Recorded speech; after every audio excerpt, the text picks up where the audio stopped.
Okay, we're with Hans and Brittany. Hey, you guys. Hey. Hi there. Hey, have you been able to leave your home? You guys were snowed in hard, weren't you?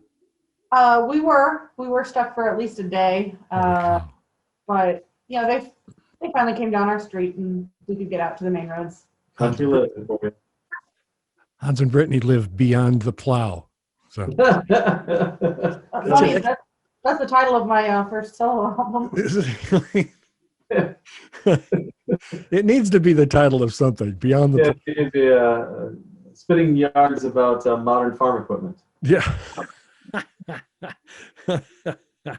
It's not just for plowing anymore. So I wanted to, one thing I wanted to talk about, here we are in a new year and well into it. And for a lot of people, particularly people, well, including people in music and entertainment and stuff, obviously a rough year, the last one. But you guys found a good workaround to keep busy and to keep creating through that. And it's the Year of the Muffin, which is an amazing, amazing project. So that ended up 54 songs. Yes, 54 in total. So the idea was to do a song a week for the year. And Wow.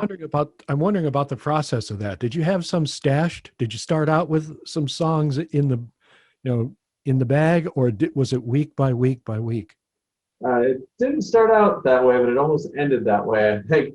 But yeah, we had started out almost in like July. We planned ahead with what the songs would be and got started on some of the tracking for the first volume of songs ahead of schedule. The intent was to release one every week, not to start and finish one within. Yeah. We're crazy, but not that crazy. So in the process of having these things ready and getting these things in the hat, do you have more than one? Are you working on more than one, at least in your head at one time? Or do you have several strains going on? Are you working on riffs, or do they come to you as whole pieces of music in your head? I mean, a lot of them were kind of more or less framed up ahead of time. We would have an entire volume planned out before we even go into the studio. So we were ready to record like 13 songs at once, and then we just start going. Wow. And I think Martin Mull called that puddle of consciousness. It's a really fine collection of songs. It's not, I could see where if you were just dashing off crappy songs that it's a completely doable project, but the music is so very good. What do you count? A lot of times I'll hear things, and because I'm so freaking old, they remind me of other things. But what would you say your primary influences are musically? Either of you, both of you. I mean, it started probably with like the power pop stuff of the 70s. Like Cheap Trick is always a big influence, and even though I don't think I write like that at all, but later on it spilled into REM and the Pixies and some of the punk stuff of the Ramones. There's a lot of that just muddling in there. Yeah, and it finds its way into original music that you play. Oh, for sure, yeah. And you did spoil our 2021 project of turning out weeks of garbage music, but the, the year of the stale muffin. Or just say it all backwards or something, Yeah. We thought we'd put out 52 of our shittiest songs and spend a whole year doing it. I don't know. Now that's very punk. Yes. That's a punk notion. We're just going to, and I guess I could tell you that our fall project for the tribute show will be Lou Reed's Metal Machine music then. So. Oh, there you go. Oh boy. There you go. Every time I think about one of you guys, those tribute projects, Fleetwood Mac and Pink Floyd and stuff, I come up with other songs that would be, or other albums that would be cool to do with that. But quite often I think, yeah, but you might need 148 people to do some of those things. I was thinking about a Steely Dan record, but then I read about the record and they used about 14 guitarists before they can't, Right. decided on a 12-bar solo of some kind. Mm. I think, well, so yeah, nobody wants, that's way more work than anybody wants to do. So in the new year that we're in, you you have some plans, you have some irons on the fire for things you want to do this year?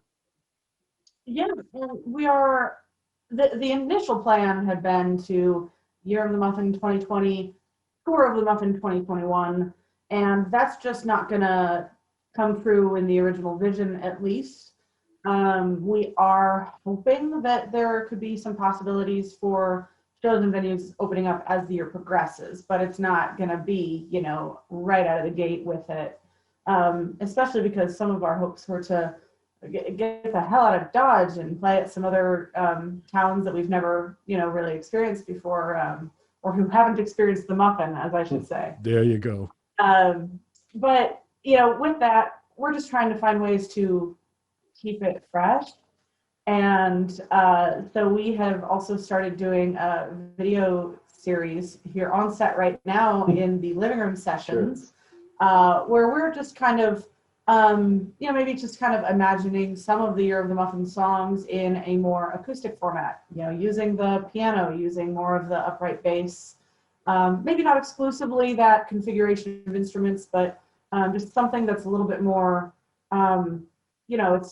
it's all of us, it's live takes of us playing with a few cameras in place that we're trying to put together and just give something a little bit different to everybody. So we're kind of picking some of our favorites as we go, and I mean, we're not going to hit all of the favorites, but it'll be a nice little series. Hopefully we can carry on every, 4 or 6 weeks. We might get a new tune out for people throughout the year. Want to make sure we can keep our mind on the muffin. Yeah. And you're going to post these videos someplace like YouTube? Yeah, so on if you search Frank Muffin on YouTube, we have an official artist page with actually all of our fully released material is on there, in addition to some, a smattering of crummy bar videos and our actual official video from our tribute shows that was captured.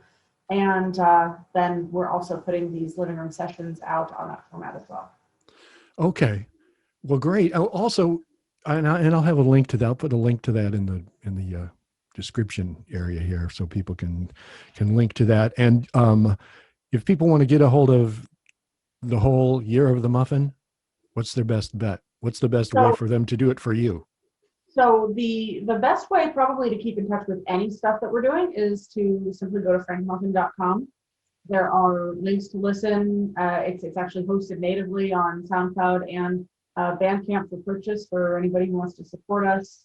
That's really been the best way to help artists out with financial support, buying their music. But frankmuffin.com has everything. Links, you can listen right on the site. You don't have to always blow out to another page, so you can see everything that you want to know. Fantastic. Well, so many ways to put yourself out there these days. It's a lot more than putting flyers onto telephone posts and stuff, Yeah. Or if you go back as far as I do, cave drawings we used to do. Tonight at Nick's, the Buffalo guys, and we're cooking over fire tonight. We're using utensils tonight at the. Amazing. It's a really, really cool project that you do. Also, why you've also been involved with the recording studio at the Taft recording studio, the rec room. Yeah. And how did that come about for you guys? Well, Scott Greason and his wife Vicky and us and just some other friends pre-COVID, Yes. we were out having lunch one Sunday afternoon, and this was right after the news had broke about the grant. And when I say broke, I mean when I actually saw it published in the local newspaper and such. And I had no idea that was in the works with the SAMI program. I realized people who were more involved with the SAMI organization maybe knew that it was coming, but it was kind of caught me by surprise. And I just thought it sounded like an awesome thing. So I was congratulating Scott about that. And I kind of said in passing, I wish I knew you were doing that studio. I would have loved to see if there was any way I could help. And 2 days later, we're on the team. So Yeah. studio was still under construction then, but I think that Scott was pretty drawn to the fact that, we kind of recently connected on more of a one-on-one friend personal level with him, as well as he kind of knew about some of our prospects and hopes with doing more recording anyway as a band. And at that time, the team was a little bit smaller folks. I think he really appreciated having some extra hands on deck, and kind of got to play that woman card to, Well, and qualified hands of people that know what they're doing. It would do them no good to have people who couldn't find their ass from a hole in the ground, but you guys know what you're doing in there.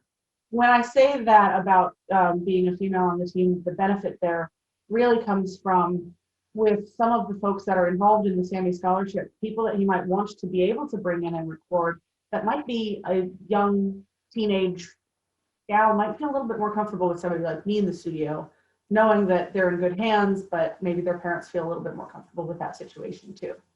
All children that I've known would be more comfortable with somebody not me.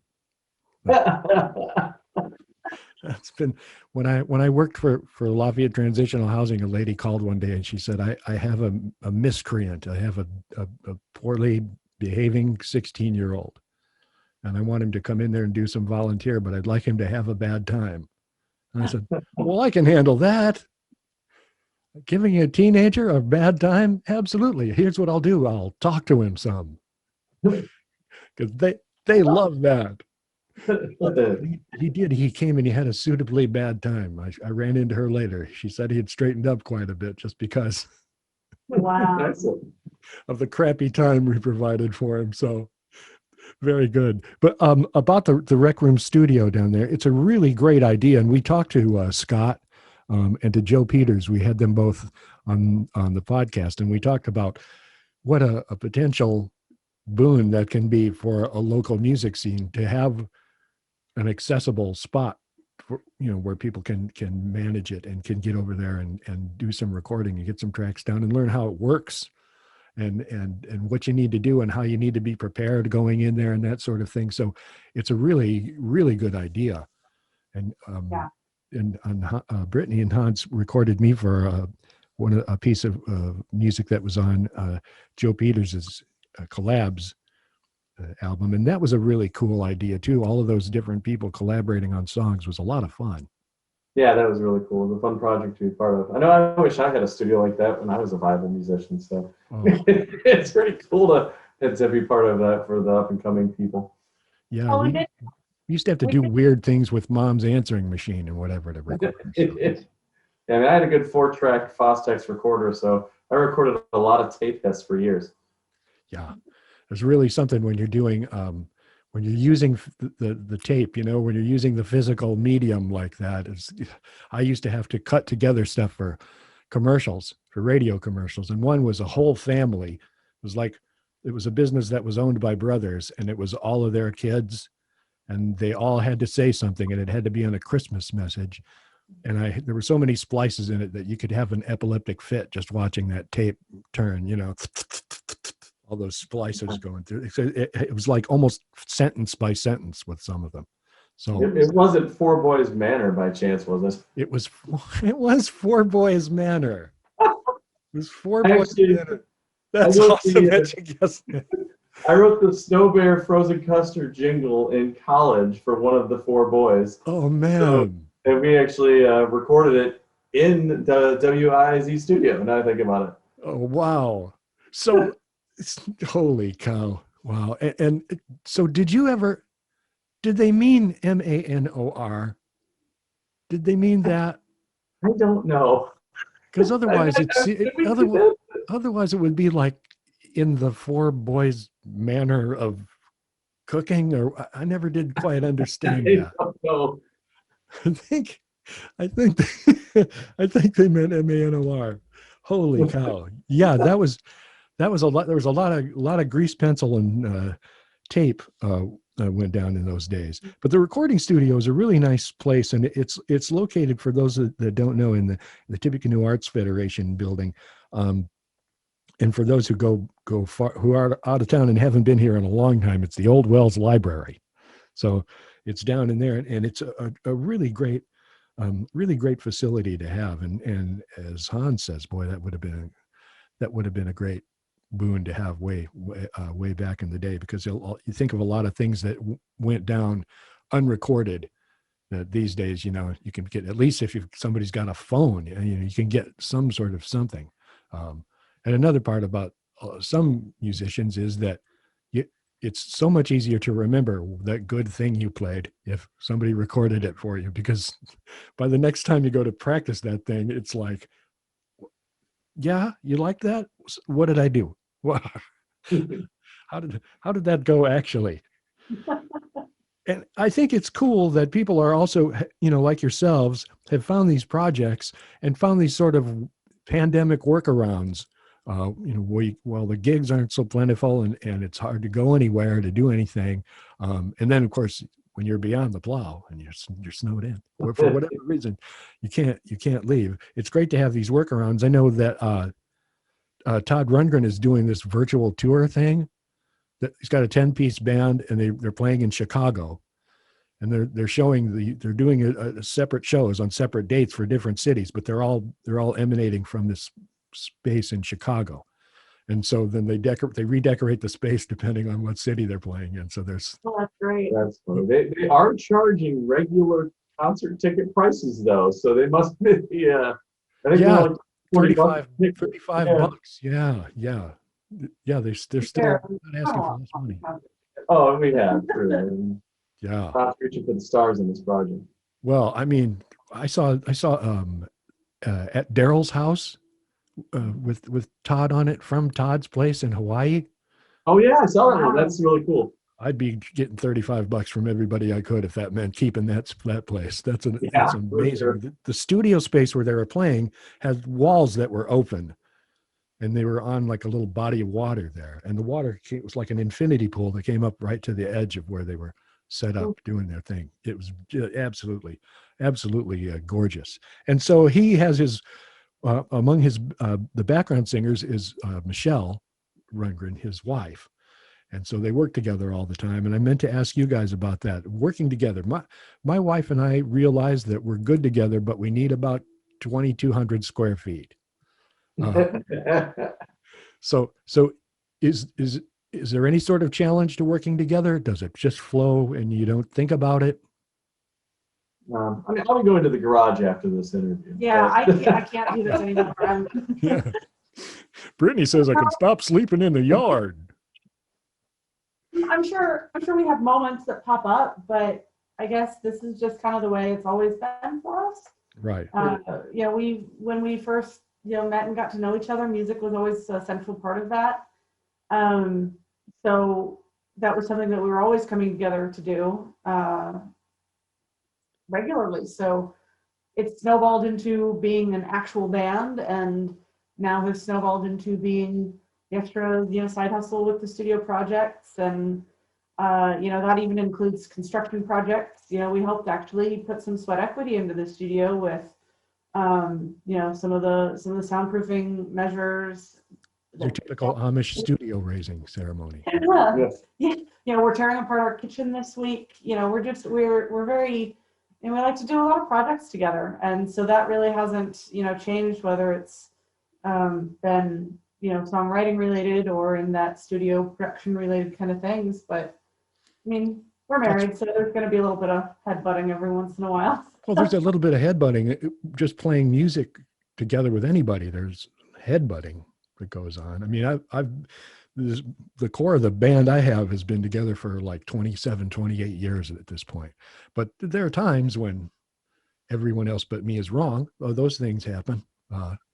And I forgive them as often as I can. And that's very big of you.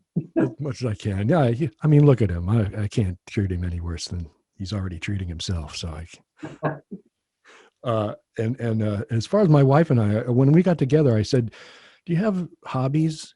She says, yeah, I do pottery, and I was a Hort major at Purdue, so I like to get out and do stuff in the yard and garden and all that sort. So I said, so these are time-consuming hobbies that'll take you away from me for long periods of time? She said, yes. I said, good, you're going to need that. This is going to work smashing. That should be That should be very helpful for you. So we're going to point everybody in the direction of frankmuffin.com and hope they'll get on there and get all the information they can about what's happening and take a listen to some of the music from Year of the Muffin if you haven't. You really want to, because it's just really fine music, and it's people like these that you get to have a decent music scene in a town. And I've really seen it come and go. And I've had times where I was in organizations that played for 6 people, which is, it's like, well, if a couple more people, we can get a euchre tournament going. And you have some of that. So anything that contributes to the health of the scene is just great. And I would suggest to anybody who's trying to be influential in their own music scene to take a page from these guys' book and learn how to put your stuff out there and let people know what you're doing, and to keep working, because you don't make product if you don't work. So we really thank you guys for spending some time with us. We really appreciate it. Thank you. Can't wait to start checking out some of these videos on YouTube too. That's going to be awesome. Yeah, we got the first one out now, so you can catch Jesus Has Blue Eyes. That was the second or third. It was the second song off Year of the Muffin. We put that one out already. You can catch now, and we're doing the final editing on the second song to come out here in the next week or so. Will we be using filters? Will Hans have kitty ears for any of this, or? Later on, not in the first couple. We have to. Do we need to credit you for production suggestions for future videos? Yeah. Kitty ear inspiration. So far they've been pretty, just kind of creating that live setting, kind of a session bit here. We are trying to throw in fun elements as we go, so we may expand a little bit of our video stuff, but video is new to us. So I'm not trained in video editing, so we're kind of learning as we go, and it's very hands-on. We're not, outsourcing that at this point. So, I guess you'll see our skills develop or crash and burn somewhere along the way. Either way, very entertaining. Well, thank you very much, you guys. I appreciate it. We will see you soon. All right. See you soon.